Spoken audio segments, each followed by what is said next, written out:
এইটা অনেকেই জানে না, একটু জেনে নিন। সবাই ভাবে রাবণ আর রাম দুজনে শত্রু, তাই তো? প্রত্যেক দিন গভীর রাতে রামচন্দ্র যেতেন পাতার কুঠিরে রাবণের সঙ্গে হরি কথা দেওয়া নেওয়া করতে। এই গোপন তত্ত্বটা অনেকেই জানে না। প্রত্যেক দিন প্রত্যেক রাতে যেতেন রামচন্দ্র রাবণকে সঙ্গে নিয়ে হরি কথা দেওয়া নেওয়া করত। এইটা কদিন ধরে লক্ষণ ঘুমি ঘুমি দেখছে। আজকে মনে মনে ভাবছে দাদা যখন বেরোবে পিছন থেকে পাঁজা করে ধরবো, দাদা প্রত্যেক দিন কোথায় যায়।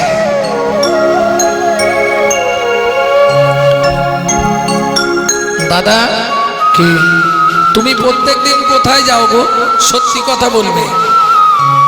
রামচন্দ্র বললে ভাই আমি যেখানে যাই তুই শুনলে অখুশি হবি, আমাকে বলতেই হবে তুমি কোথায় যাও। শোন, আমি যাই প্রতি রাতে রাবণের সঙ্গে হরি কথা দেওয়া নেওয়া করতে। ছি দাদা ছি, যে রাবণ আমাদের চরম শত্রু, তুমি কিনা যাচ্ছ তার সঙ্গে হরি কথা দেওয়া নেওয়া করতে। আমি তোমায় একা যেতে দেব না, আমি তোমার সঙ্গে যাব। রামচন্দ্র বললে তুই যাবি চ।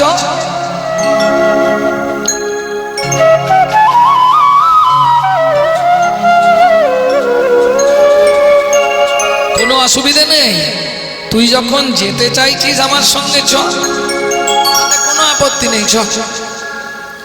এইবার লক্ষণ মনে মনে ভাবছে যতই হোক রাবণ তো আমাদের চরম শত্রু, যদি দাদাকে আক্রমণ করে আমি কি দিয়ে সামলাবো।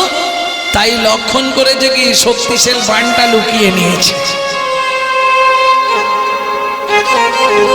এইবার রামচন্দ্র লক্ষণকে নিয়ে যেতে যেতে দেখাচ্ছে দেখ রাবণের ভালোবাসা কিরকম। রাবণ কি করছে, সোনার ঝাড়ি নিয়ে চোখের জল বার করে জমিয়ে রাখছে রামচন্দ্রের চরণটা ধৌত করবে বলে। এই দৃশ্য দেখে লক্ষণ তবু তার মন মানছে না, যতই হোক রাবণ আমাদের শত্রু। রাম আর রাবণ দুজন বসলেন হরি কথা দেওয়া নেওয়া করতে। লক্ষণ পাশে বসে রইল। ভোর হয়ে আসছে। রাবণ বললে প্রভু একটা কথা বলবো, যদি অনুমতি দেন বলো। প্রভু প্রত্যেক দিন হরিকথার মধ্যে আমাদের প্রেম ভাব আস্বাদন হয়, আজকে হরিকথায় প্রেম হচ্ছে না কেন? রামচন্দ্র বাইরে বেরিয়ে গেলেন, লক্ষণকে ডাকলেন, লক্ষণ সত্যি কথা বল ভাই, তুই সঙ্গে করে কোনো হিংসার বস্তু এনেছিস? লক্ষণ বললে দাদা তোমায় মিথ্যে বলবো না, তোমার চোখে রাবণ মিত্র হতে পারে কিন্তু আমার চোখে শত্রু। আমি শক্তিশালী বাণটা এনেছি। ক্রোধে অগ্নি প্রজ্বলিত রামচন্দ্র বললে রাবণ লক্ষণ তুই আজ সারা রাত আমাদের বৃথা করে দিলি, হরি কথায় প্রেম হলো না। আমি দাদা হয়ে বলছি ওই শক্তিশালী একদিন তোর পড়বে।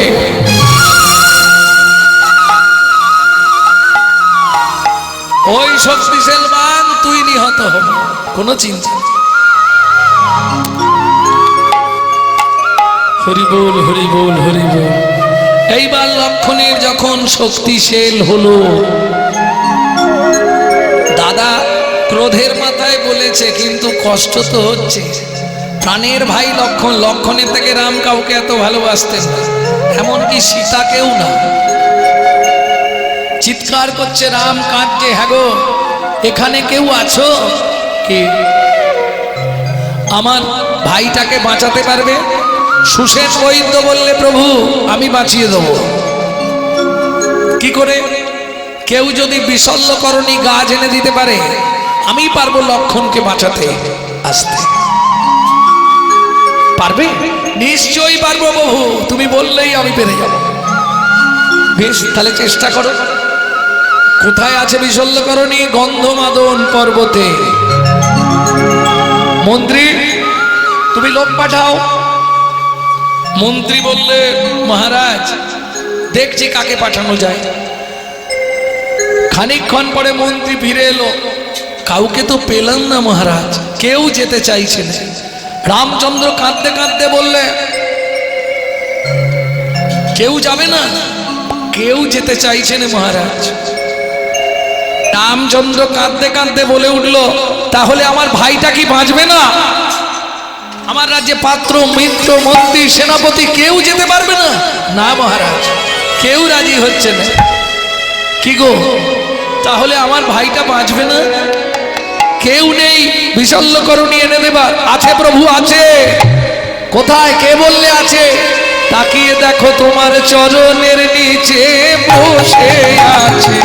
চরণের নিচে বসে আছে আমি পবন নন্দন শ্রী হনুমান, চরণের নিচে বসে আছে। আমি পবন নন্দন শ্রী হনুমান। তোমার কৃপা হলে আমি যাব, পবন নন্দন শ্রী হনুমান। তাহলে আমি যাব, পবন নন্দন শ্রী হনুমান। চরণের নিচে বসে আছে। ও প্রভু। রামচন্দ্র বলে, হনু তুই যাবি? হ্যাঁ প্রভু। তুমি শুধু একবার মাথায় হাত দিয়ে বলে দাও, হনুমান তুই পারবি। তুমি বলে দিলে আমি চলে যাবো। ও প্রভু, তুমি না পারলেও আমি পারবো। কি করে? বলে, প্রভু তোমার নাম আছে না বদনে? তোমার নাম তো আমায় নিয়ে চলে যাবে জায়গায়। নামের প্রতি বিশ্বাস দেখো। রামচন্দ্রের চরণে প্রণাম করলেন হনুমান, আর করলো কি? জয়রাম জয়রাম বলি হনু, এক লম্ফ দিয়া 7 সমুদ্র 13 নদী আরে হইয়া গেলা। 7 সমুদ্র 13 নদী পার হইয়া গেলা। মাঝখানে অনেক ঘটনা আছে, সেগুলো আর বলছি না। গন্ধমাদনে আসি ভাবে ঘনে ঘন, বিশল্য করণী আমি চিনিব কেমন? বিশাল কারণ আমি চিনিব কেমন? গন্ধমাদনে এসে হনুমান মনে মনে ভাব যাচ্ছে, আমি তো বোকা, প্রভু জানে। আমি মূর্খ, তাও প্রভু জানে। গন্ধমাদন বিশল্যকরণী। এখন বিশল্যকরণী গাছটা কিরকম এটাই তো আমি জানি না। সর্বনাশ। এখন যদি ফিরে যাই, আবার আসতে আর যেতে ততক্ষণে তো সূর্য উঠে যাবে, লক্ষণ আর বাঁচবে না। কারণ সুসেন বৈদ্য বলে দিয়েছে, সূর্য উদয়ের আগে দিতে হবে, তবে লক্ষণ বাঁচবে, নতুবা লক্ষণ বাঁচবে না। কি করা যায়? ও মায়েরা, সবাই বলে হনুমানের নাকি অনেক শক্তি, হনুমান নাকি বিশল্যকরণীর জন্য গন্ধমাদন পর্বতকে চাকিয়ে নিয়ে এসছে, বলে না? সবাই বলে। এটা লজিক নয়, এসব মিথ্যে কথা। লজিকটা কি? বুদ্ধিং যস্য বলং তস্য নির্বুদ্ধিশ্চ পুত বল। শাস্ত্র বলছে, তোমার শক্তি অনেক থাকলে হবে না, বুদ্ধি থাকতে হবে। বুদ্ধিং যস্য বলং তস্য নির্বুদ্ধিশ্চ পুত বল। বুদ্ধি যার, বল তার। হনুমান বলছে, পর্বতরাজ। আরে হনু, কি মনে করে? ও পর্বতরাজ,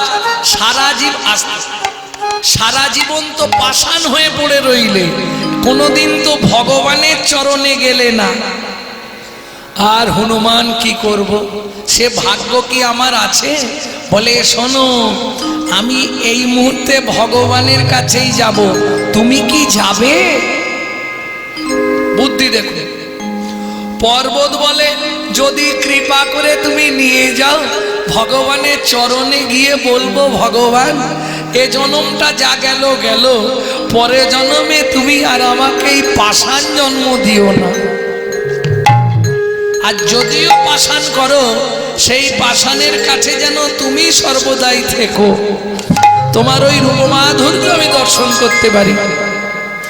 বলে, তাহলে দেরি করো না, তোমাকে এত বড় চেহারা তোমার আমি নিয়ে যাবো কি করে? পর্বত বলে, আমি মুনির কাছে সাধনা করে বর পেয়েছি, হালকা হয়ে যেতে পারি। হনুমান বলে, হালকা হয়ে উঠে পড়ো হাতের ওপর, আমি নিয়ে চলে যাব। পর্বতরাজ লম্ফ দিয়ে উঠল, জয়রাম জয়রাম বলি হনু, এক লম্ফ দিয়া রাম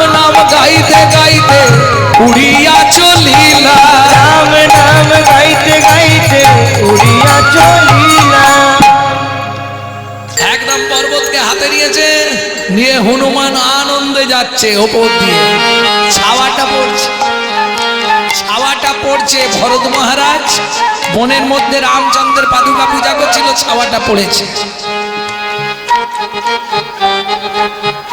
ভরত মহারাজ কি করেছে? বাটুল দিয়ে মেরে হনুকে সব শুদ্ধ নাবি দিয়েছে। আস্তে, কে তুমি? ভরত ভাই। হ্যাঁ, আরে হনুমান, তুই কোথায় গেছিলি? তুমি জানো না? না, লক্ষণ দাদা শক্তিশাল মানে নিহত। সুসেন বৈদ্য বলেছে গন্ধমাদন পর্বতে বিশল্যকরণী আছে, পর্বতকে বুঝিয়ে নিয়ে যাচ্ছি, ওর বিশল্যকরণী দিয়ে লক্ষণ মাজবে, আর পর্বতকে প্রভুর চরণটা একবার দর্শন করিয়ে দেবো। এরম ঘটনা। ভরত ভাই তুমি কি করছো? বলে এই যে দেখ, তুমি সিংহাসনে বসনি?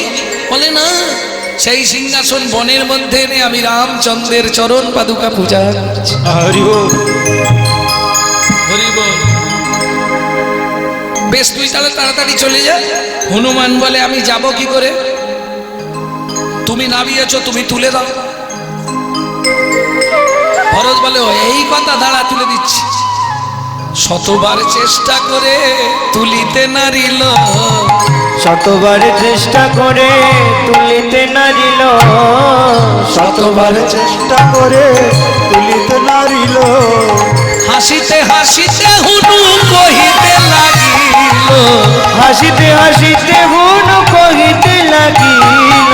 ও ভরত ভাই, নাবাতে পারলে তুলতে পারছো না কেন? বলে হুনু খুব ভারী, নাবিয়ে দিয়েছি বটে, তুলতে পারছি না। হনুমান বলে ভরত ভাই মোরে কথা শোনো, মোর কথা শোনো, রাম নাম হৃদে ধরে শক্তি তাহে মানো, শক্তি তাহে মানো।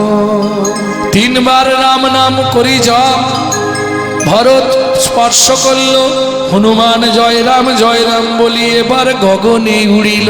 গগনে সবাই গাইবে না? জয় হনুমান অতি বল মান, রাম নাম রতিয়ারে মেরে মন বাগিয়ারে। জয় হনুমান অতি বলবান, রাম নাম রতিয়ারে মেরে মন রতিয়ারে। জয় হনুমান অতি বল মান, রাম নাম রতিয়ারে মেরে মন বাগিয়ারে।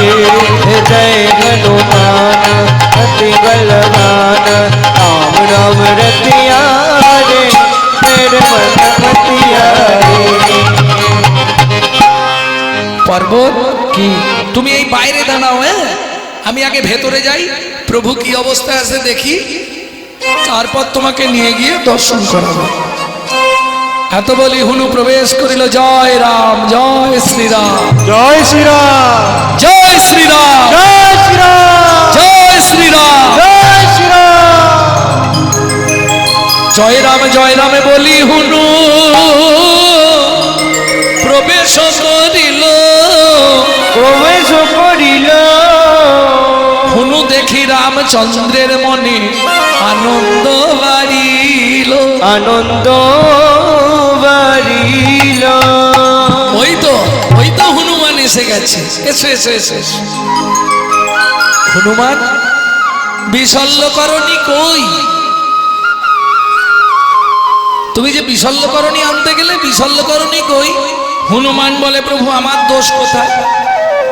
আমি মূর্খ হনু, তুমি খুব ভালো জানো। আমি গাছটা চিনি, কেমন গাছ? রামচন্দ্র বলে তাহলে ফিরে এলে? না প্রভু, ফিরে আসেনি। কত বিপদ জানো? কি বিপদ হয়েছিল মাঝখানে জানেন?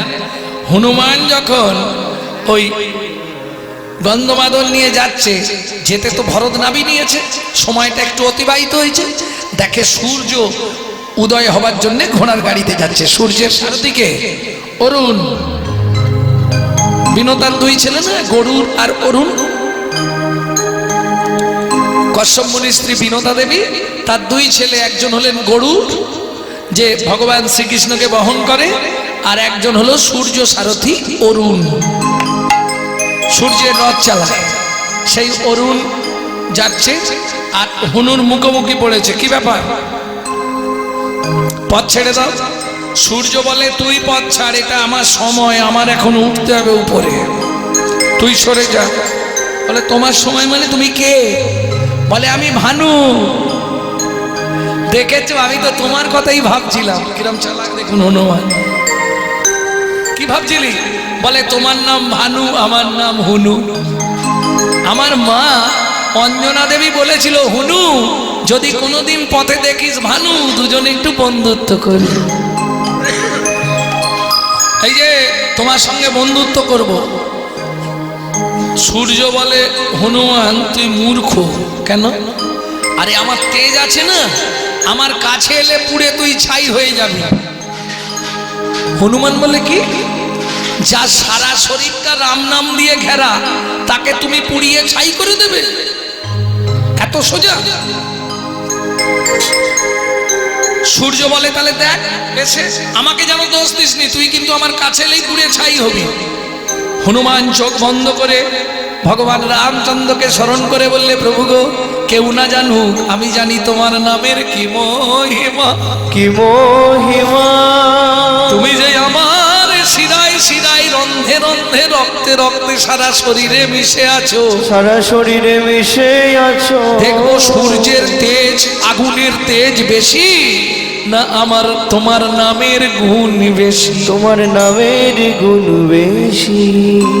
এই যে ও ভানু, তুমি ভানু আমি হুনু, এসো দুজনে বন্ধু পাতায়, এসো দুজনে বন্ধু পাতাই, প্রেমানন্দে রাম গুণ গাই, এসো দুজনে বন্ধু পাতায়, আনন্দে রাম গুণ গাই, এসো দুজনে বন্ধু পাতাই, প্রেমানন্দে রাম গুণ গাই, এসো দুজনে বন্ধু পাতায়।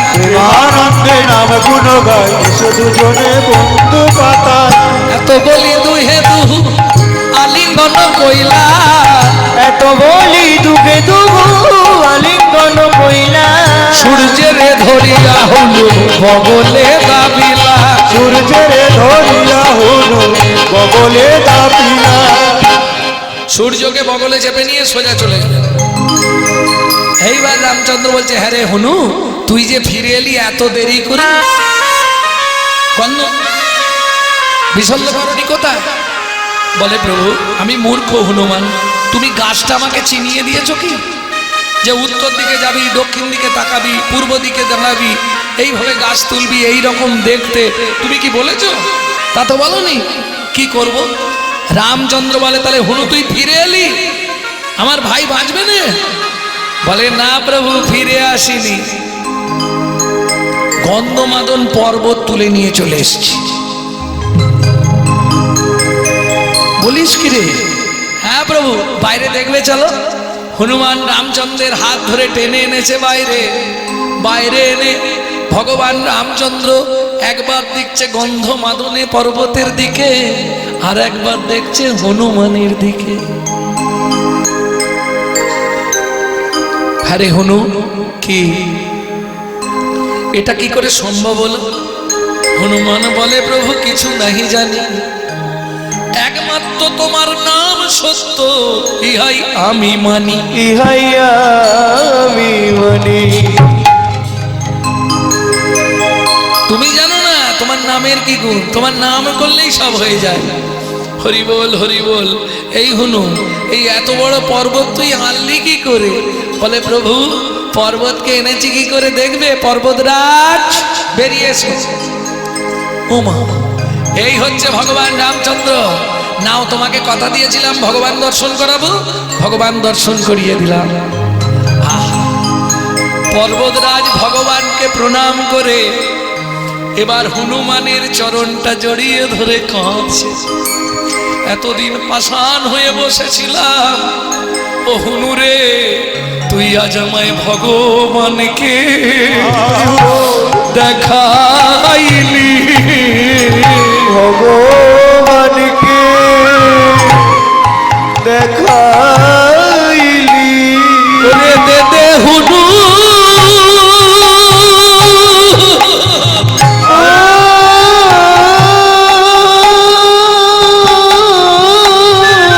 চরণ ধুলি দে রে, ভগবানকে দেখায় দিলি ওরে যে দেহ না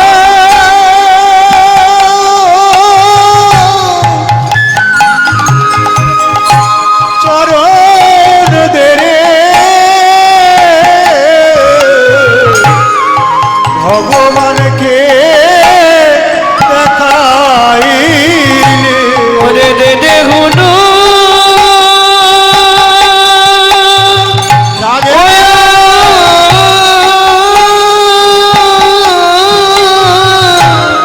চরণ ধুলি ধুলি রে ভগবানকে দেখায় দিলি যে দেহ না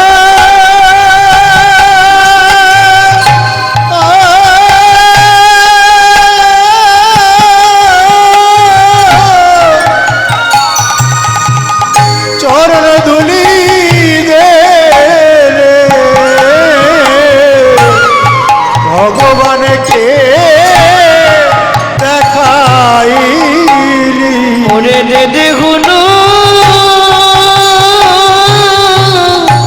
চরণ ধুলি রে ভগবানকে তুই দেখায় দিলি বলে দে দেহুনু হরি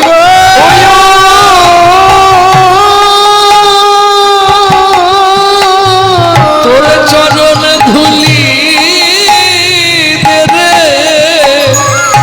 যেন এমন ভক্তি আমার হয় রে তুই দে দেবুরু চরণ যেন এমন ভক্তি আমার হয় রে চরণ ধুলি দে যেন এমন ভক্তি আমায় হয় রে চরণ ধুলি দে আর কিছু চাইব না রে দেবুরু চরণ ধুলি দে রে আমি আর কিছু চাইব না রে দেবুরু আমায় চরণ ধুলি দে রে আমি আর কিছু হরি বল হরি বল ধুলি দে রে আর কিছু চাই না রে চরণ ধুলি দে রে দেহ চরণ ধুলি দে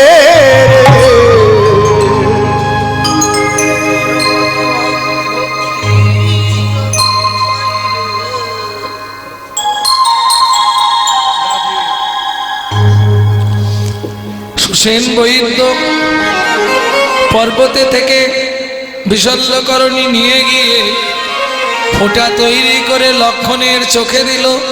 ক্ষণিক পরে লক্ষণ আমার বাঁচিয়া উঠিল। রামচন্দ্র বললে, হনুমান কি সূর্য তো আজ এখনো উঠছে না, তুমি কিছু জানো? বলে, প্রভু তোমার কাছে মিথ্যে বলবো না, জানি বলতে আমি যখন আসছিলাম ও উদয় হতে যাচ্ছিল, কিন্তু ওর এমন ক্ষমতা, ও নাকি আমাকে জ্বালিয়ে পুড়িয়ে ছাই করে দেবে। তুমি বলো প্রভু, যার সারা শরীরটা রাম নাম দিয়ে ঘেরা, তাকে পুড়িয়ে ছাই করতে পারে? ওই জন্য ওকে বগলে দেবে রেখেছি।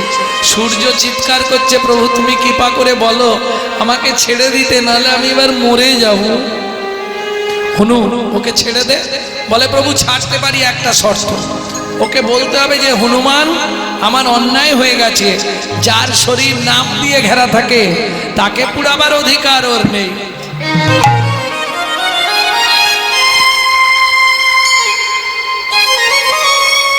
সূর্য হনুমানের কাছে অন্যায় স্বীকার করলো, তবে হনুমান ছাড়লো।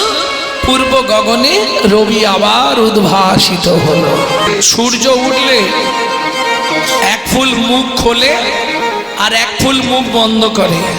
কে মুখ খোলে আর কে মুখ বন্ধ করে জানো? কোন ফুল মুখ খোলে? পদ্ম। কোন ফুল মুখ বন্ধ করে? শালুক কুমদ শালুক ফুল সাবলা সাবলা কুমদ উদিত মুদিত কুমদ বদন। এইবার বলি সারা রাত ওই শালুক ফুলের মধ্যে শাপলার মধ্যে ভ্রমর বসে বসে তো মধু খাচ্ছিল। যেই সকাল সূর্য উঠেছে এ তো মুখ বন্ধ করে দিচ্ছে, এখন ভ্রমর তো ভেতরে আটকে যাবে না, যেই মুখ বন্ধ করে দিচ্ছে ভ্রমক বিপদে পড়ে গেছে, ভঁ ভঁ করছে। কেন? ও তো আটকে যাবে আর ফিরতে পারবে না। তখন কি করছে যেন, চমকে চুম্বি চঞ্চরি পাদ মিনিক সাধন সাজে। চমকি চুম্বা পঞ্চর পাদ মিনিত সাজনে সুরে। চমকি চুম্বি চঞ্চরি পাদ মিনিক সাধন সাজে। চমকি চুম্বি চঞ্চরি পাদ মিনিক সাধন সাজে। আস্তে আস্তে চমকে চমকে চুম্বন করে, চমকে চমকে চুম্বন করে। চমকে চমকে চুম্বন করে, চমকে চমকে চুম্বন করে। ও ফুল আমায় খুলে দেবে। চমকে চমকে চুম্বন করে, ও ফুল আমায় খুলে দেবে। আমি আগরে আলোয় ফিরে যাব। ও ফুল আমায় খুলে দেবে। ও দয়ালয় ফিরে যাব। ও ফুল আমায় খুলে দেবে। চমকে চুম্বন করে। চমকে চুম্বন করে। জয় রাধে। চমকি চুম্বি চঞ্চরি পাদ মিনিক সদন সাজে। এই সখী কি এখন একটু রাত্রি আছে মনে না হচ্ছে না? এই তো অন্ধকার অন্ধকার মতো লাগছে। এখনো ঠিক মতো কিন্তু সূর্য ওঠেনি। না, সূর্য ঠিক মতো উঠেছে আজকে? এখন একটু একটু অন্ধকার মনে হচ্ছে। কি জানি সজনী রজনী থো ঘুঘু ঘন ঘন ঘোষিত কি জানি সজনে রজনী ঘো ঘুঘু ঘন ঘোষিত।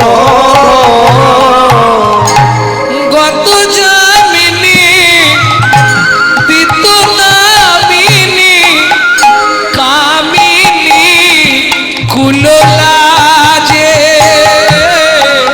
গত জামিনী বিদ্যুদামিনী কামিনী কুলরাজে। আস্তে আস্তে আস্তে। কি জানি সজনী রজনী থোর যখনই বলেছে এই এখনো একটু একটু রাত্রি আছে না, দেখ তো অমনি ডাক দিয়েছে পাকা ঘুঘু। ডাক দিয়েছে পাকা ঘুঘু। ডাক দিয়েছে পাকা ঘুঘু। ডাক দিয়েছে পাকা ঘুঘু।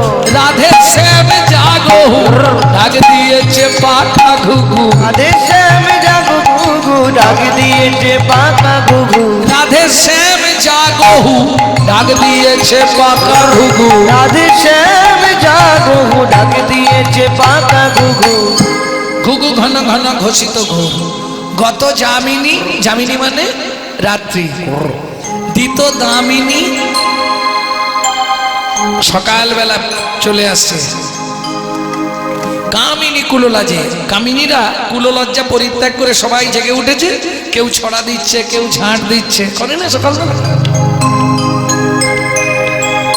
ও নাগরী, এই সখী শোন শোন ভালো করে শোন, এখনো কিছু হচ্ছে বৃন্দাবনে। কি হচ্ছে? ফুকারো তো হত শোক কোক অবহু জাগহু সব লোক। পুকারত হত শোক কোক অবহু জাগো লোক।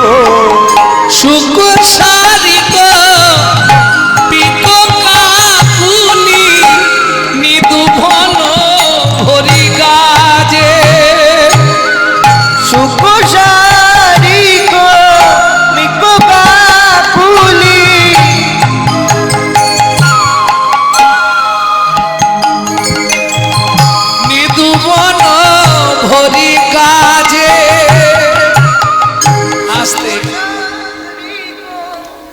আস্তে ফুকারো তো হতো শোক কোক, ফুকারো তো হতো শোক কোক, কোক মানে কাক, শোক পাখি, শোক পাখি জানেন তো? ডাক দেয় না, শোক টানে। অবহু জাগহু সবহু লোক, সবাই জেগে উঠেছে। শুকো শারিকো পিকো কাকুলি নিদু মনোভরি গাজে, সবাই চিৎকার শুরু করেছে। ওমা, তাতেও এদের ঘুম ভাঙছে না? কি ঘুম ঘুমাচ্ছে রে বাবা, এত করে। ওই দেখো কত পাখির আওয়াজ, কোকিলের কুহু কুহু রব, এতেও ঘুম ভাঙছে না? এইসব এই দেখবি, এই দেখবি কি কেমন আম গাছের ওপর বসে বসে ডাকছে দেখ। আমৃতে কোকিল ডাকে কদম্বে ময়ূর, অমৃতে কোকিল ডাকে কদম্বে ময়ূর, দাক্ষা ডালে বসি কি বলয়ে মধুর, বসেছি বলয়ে মধুর, তরু মূলে বসি ডাকে কপত কপতি, তরুমূলে বসে ডাকে কপত কপতি, তারাগণ সহিত লুকায় তারাপতি। তারাগণ সহিত হয় তারাপতি। এই যে সারা রাত ধরে স্ত্রীদেরকে সঙ্গে করে নিয়ে বেড়াতে এসেছিল, কেমন সকাল হয়ে গেছে, বেড়ানো শেষ। তারাগণ সহিত লুকায় তারাপতি, তারাদের স্বামী, তারাদের স্বামীকে চাঁদ, এইবার লুকিয়ে যাচ্ছে। তারাদের স্বামীর নাম কি? চাঁদ নয়? চাঁদ তার স্ত্রীদের নিয়ে বেড়াতে এসেছিল, সারা রাত হানিমুন করেছে, বেড়ানো হয়েছে, এইবার ফিরে যাচ্ছে। তারাগণ সহিত লুকায় তারাপতি, কেমন কপতি, কপত কপতিকে ডেকে বলে বল কপতি কপতি, বল কপতি কপতি, কপতি কপতি, বল কপতি কপতি, রাধার বাইরে পতি ঘরে পতি, বল কপতি কপতি। রাধার বাইরে পতি ঘরে পতি, বল কপতি কপতি। ও মায়েরা, নারী জাতির কটা করে স্বামী কে বলতে পারবে দেখি? হ্যাঁ, দুটো, দু পিসেই হয়ে যায়।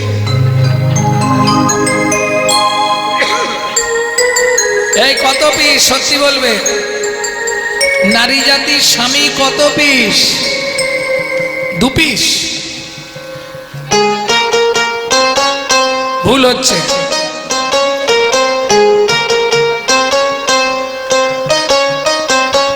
এখন হয়তো দু পিস আছে নাকি? বিয়ে হয়েছে চারজনের সঙ্গে। বিয়ে হয়েছে কজনের সঙ্গে? চারজনের সঙ্গে না? প্রথম বিয়ে হয় কার সঙ্গে? ওই যে মালা বদনের পরেই বসিয়ে দিয়ে দুই হাতকে এক জায়গায় করে, স্বামীর হাত স্ত্রীর হাত, দুটো হাত যখন এক জায়গায় করে কি বলে? হস্ত। বিয়ে করেছেন তো? তাহলে তো বুঝবেন। আস্তে, হ্যাঁ গো, বিয়ে কে করে? পুরুষ না নারী? পুরুষরা, একদম রাইট, পুরুষরা বিয়ে করে। মিথ্যে কথা, পুরুষ বিয়ে করতে যায় এটা সত্যি, কিন্তু বিয়ে করে নারী। কি যদি বলেন কেন, আমি প্রমাণ করে দিচ্ছি। তাই দেখো, পুরুষ গিয়ে যখন সেজে গুজে যাচ্ছে, পুরুষ একবারে গিলে করা ধুতি পাঞ্জাবি, তারপরে মাথা একটা কি দেয় বলো? হ্যাঁ, এত বোকা, টপুরটা পল্লি পল্লি, ওপর থেকে ঝাঁটকাঠিটা খুলে দে।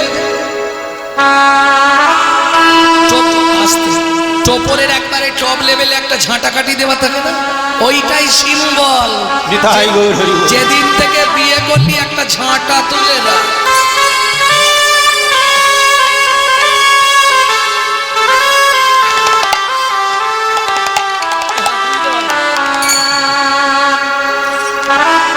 এইবার যখন বর গিয়ে পৌঁছালো, মেয়েদের হিড়িক জানেন, তোরে বর এসে গেছে রে, বর এসে গেছে।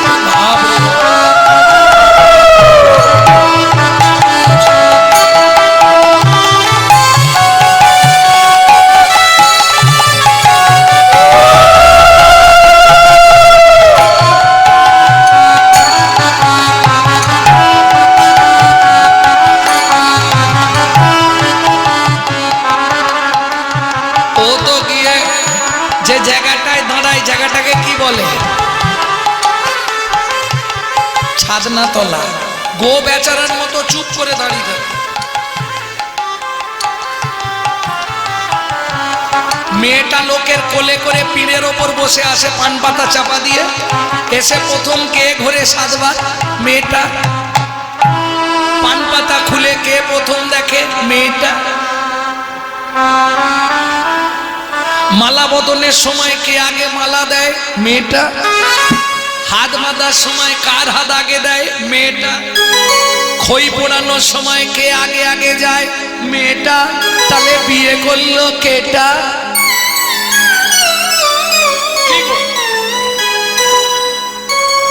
আমার প্রশ্নটা নয়, আমার প্রশ্ন হলো 3 বার ঘুরলে হতো নি, 7 বার ঘুরতে হবে? কি দরকার? কি মায়েরা এক্ষুনি বলবে তুমি জানো না বাবা 7 পাকে বাঁধা। কে বেঁধেছে? কাকে বেঁধেছে? একটু বলো, বাঁধতে পেরেছো? 7 পাক দেওয়ার পরেও তো এদিক ওদিক হয়ে যাচ্ছে বর্তমান কলিযুগে। কি তাহলে কি বাঁধলে? 7টা পাকতে কারণে দেওয়া নয়, এর তত্ত্বটা জানেন না তাই। এর 2টো তত্ত্ব আছে, একটা তত্ত্ব অন্তত বলি নাকি। 7টা পাক কেন দেওয়া হয়? 24 ঘন্টায় 8টা কাল। 3 আসতে 24 ঘন্টা, 8টা কাল। একটা কাল নারী নিজের জন্য, সে স্বাধীন থাকবে। বাকি 7টা কাল স্বামীর কাছে 7 রকম ভাবে পরিচারিকা হবে। সারাক্ষণ শুধু বউ নয়, স্ত্রী নয়। তাহলে 7টা পাক কি কি গুনে নাও? সোহাগে ভগিনী রমণে রমণী, সোহাগে ভগিনী রমণে রমণী, ধ্যানে জ্ঞানে এরা মাতৃজননী, ধ্যানে জ্ঞানে এরা মাতৃজননী, অন্নপূর্ণা গৃহলক্ষ্মী, অন্নপূর্ণা গৃহলক্ষ্মী, দাসী বাঁধিবা কিঙ্করী, দাসী বাঁধিবা কিঙ্করী। তাই তো 7টা পাক মারি, তাই তো 7টা পাক মারি। আসতে সোহাগে ভগ্নী, ভগ্নী মানে বোন, রমণে রমণী বউ, ধ্যানে জননী। যখন ভাত খেতে দেবে অন্নপূর্ণা, যখন তুলসী তলায় সন্ধ্যেবেলায় ধূপ প্রদীপ নিয়ে পু, তখন গৃহলক্ষ্মী। যখন রাত্রিবেলা স্বামীর পায়ে তেল দেবে তখন দাসী। আর বাদী মানে বিপক্ষ, ওটা সহজে দেখা যায় না। যখন স্বামীর বিপক্ষে যায় তখন হয় নারী বাদী। এই 7টা রূপ, যার জন্যে 7 পাক। তবে এটা বাহ্যিক তত্ত্ব বললাম, ভেতর তত্ত্বটা কি বলবো? হারিকেন দেখেছেন? হারিকেন দেখেছেন? রাতে জেলে দেবেন, সকালে গিয়ে দেখবেন হারিকেনের কাঁচের ভেতর 10-15 জন চিৎপাত খেয়ে পড়ে থাকে। পোকা পোকা।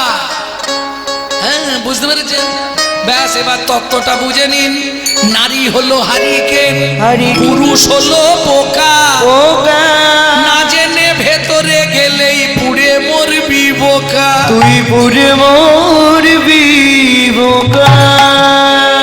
যেমন দীপিকা উজরে অতিকা, যেমন দীপিকা উজরে অতিকা, যেমন দীপিকা উজরে অতিকা, যেমন দীপিকা উজরে অতিকা। ভিতরে অনল শিখা, ভিতরে অনল শিখা, ভিতরে অনল শিখা, ভিতরে অনল শিখা। পতঙ্গ দেখিয়া ঘুরিয়া পড়ায় পুড়িয়া মরয় পাখা। পতঙ্গ দেখিয়া ঘুরিয়া পড়ায় পুড়িয়া মরয় পাখা। নারীর চরিত্র অতি সে কঠিন, নারীর চরিত্র অতি সে কঠিন। বুঝিবে বলতা, বুঝিবে বলতা, বুঝিতে অবধি নারী লেগ বিধি। 7 দিনে গড়িল যায়। ওমা, একটা পুরুষ সৃষ্টি করতে বিধাতার সময় লেগেছিল 1 দিন 1 রাত। একটা নারী সৃষ্টি করতে বিধাতার সময় লেগেছিল 7 দিন 7 রাত। বুঝে নেওয়া গেল? যতবার তৈরি করে ততবার নারী ভেঙে পড়ে। অবশেষে ব্রহ্মা বসে বসে মনে চিন্তা করে কি করবে। 7-এর তত্ত্ব দিয়ে নারী সৃষ্টি করলেন 7 দিন ধরে। 7-এর তত্ত্ব মনে আছে? ছোটবেলায় পড়েছো এক চন্দ্র দুই পক্ষ তিন নেত্র, পড়নি? সাথে কি ছিল? সমুদ্র। 7 সমুদ্র থেকে 7 কলসি জল নিয়ে এলো। 7টা সমুদ্র কি কি? লবণ, ইক্ষু, সুরা, সুরপি, দধি, দুগ্ধ, জল। 7 সমুদ্র থেকে 7 কলসি জল আনলো, একটা নারীর মধ্যে দিল, তবে নারী সৃষ্টি হলো। এবার বুঝে নাও, 7 তত্ত্বে নারী সৃষ্টি, তাই তো 7 পাক দিতে হয়। দিতে হয়। তাই তো বিয়ের কালে নারীর কাঁখে পূর্ণ কলসি দেওয়া হয়। পূর্ণ কলসি দেওয়া হয়। কি বিয়ের সময় দেয় না? কলসি ভর্তি করে কাকে দেয় না? হ্যাঁ? 7 কলসি জল আছে নারীর ভেতর। এবার পুরুষরা ভালো করে বুঝে নাও, নারীকে সব জায়গায় হারালেও জলের জায়গায় হারাতে পারবে না। ওরা যখনই বুঝে নেবে, আসতে ওরা যখনই বুঝে যাবে যে আর জেতার কোনো রাস্তা নেই, তখন ওরা জল ঢালতে শুরু। আমি বুঝেছি তুই কেন এমন করিস? হ্যাঁ, দেখবেন নারী যখনই আর রাস্তা না পাবে কাঁদতে শুরু করে দেবে। ওরা কেঁদে জিতবে। হ্যাঁ, হরি বল না, এটাই সত্যি। আর ওই জলেই তোমাকে ভাসি দেবে। 7 কলসি জল আছে, হ্যাঁ, এটা বুঝতে হবে। কি তাহলে বুঝে নেওয়া গেল প্রথম বিয়ে হয়েছিল কার সঙ্গে? যখন হাত বাঁধে, বরের হাতের ওপর তোমার হাত দিয়েছিল? সত্যি বলো, ওটাই তো ব্রাহ্মণের চালাকি। কারণ সরাসরি বরকে বিয়ে করার অধিকার তোমার হবে না। আগে 3টে বেড়া টপকাও, তারপর গিয়ে বরকে বিয়ে করবে। তাহলে প্রথম বিয়ে হলো কার সঙ্গে? হাত বাঁধার সময় মাঝখানে কাকে দেয়? নারায়ণ শিলা দেয় না? তাহলে প্রথম পতি শ্রী বিষ্ণু নারায়ণ, দ্বিতীয় পতি কি গো? অগ্নির দেবতা, তৃতীয় পতি প্রজাপতি ব্রহ্মা, আর চতুর্থ পতি যে সিঁদুর পরালো। তাহলে কটা স্বামী? আচ্ছা ছেড়ে দে, পদাবলীর ব্যাখ্যাতেই আসি। ওদিক থেকে একজন বলছে 2টো পতি, পরমপতি আর দেহের পতি, তাই তো? এখন নারীদের একটা অভ্যাস খারাপ আছে, কিছু মনে করবেন না। নারীরা বকে বেশি। চুপচাপ এসে বসবে তো না, কথা বলেই যাবে। এখন যখন নারী পায়রা বক বক করছে, তখন পুরুষ পায়রাটা রাগে ফুলছে। আর কি বলছে জানো? বকবকম বকবকম বকবকম বকবকম বককম বককম বকবকম বকবকম বকবকম বকবকম। রাধে শ্যাম ঘুমাইয়ে আছে বকবকম বকবকম। রাধে শ্যাম ঘুমাইয়া যে বকবকম বকবকম। এই কপতি কি বল? কপতি কপতি বল কপতি কপতি। ঘরে পতি বাইরে পতি, বল কপতি কপতি। তোর বাইরে পতি বাইরে পতি, তবু নাকি রাধা সতী। বাইরে পতি বাইরে পতি, তবু নাকি রাধা সতী। বাইরে পতি বাইরে পতি, তবু নাকি রাধা সতী। বাইরে পতি বাইরে পতি, তবু নাকি রাধা সতী। বাইরে পতি বাইরে পতি। কপতি কপতি